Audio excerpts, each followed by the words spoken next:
This is Kuwait in the 1950s, this dense agglomeration of courtyard homes that, as the narrative goes, has been completely demolished, and only a few remnants of the old city are present within the current urban fabric.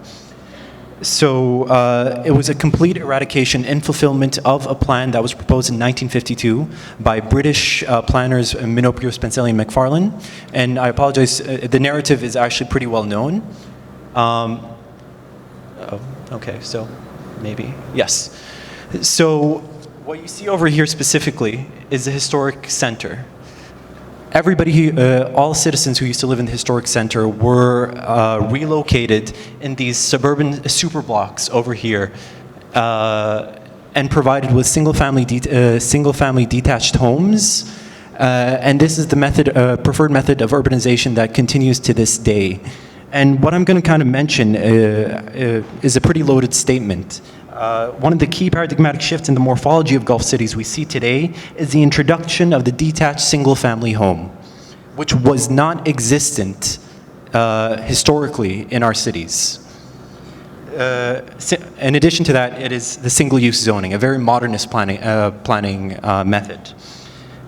So this wholehearted embrace of the single-family detached home as the only acceptable fulfillment of the contractual obligation between the citizen and state in its provision of the housing stock is problematic. And when citizens begin to believe that it is the only acceptable manner of living given this supposed Gulf cultural norm, it is here that we have a continuation of the problem. So interestingly enough, the detached family home was an import. It was an import that was introduced by British colonial architecture, which accompanied the development of oil towns. In this case, specifically Ahmadi, and which was used to accommodate British employees. So the takeaway is the single detached home is one of the key problematic issues that we are facing today in the development of our cities, I would say.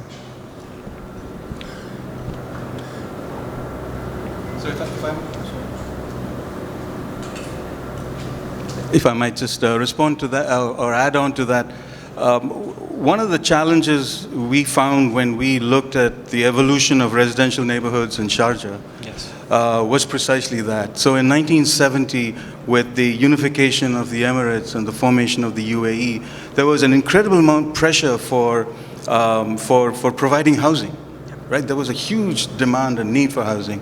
And to meet that, there were changes made. So it wasn't just the detached housing.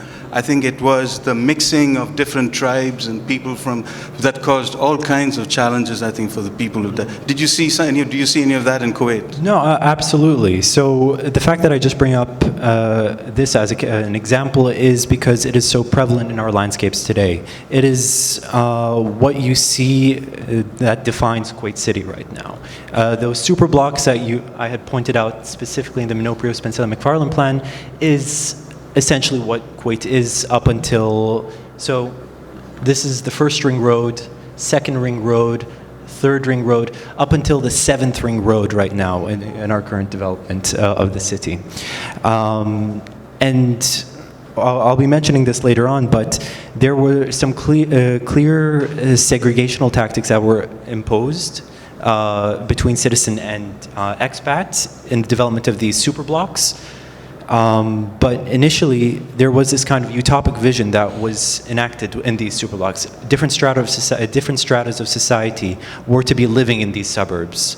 So different tribes different ethnic people from different ethnic backgrounds were to be situated within these areas, all within the accommodation of a single home.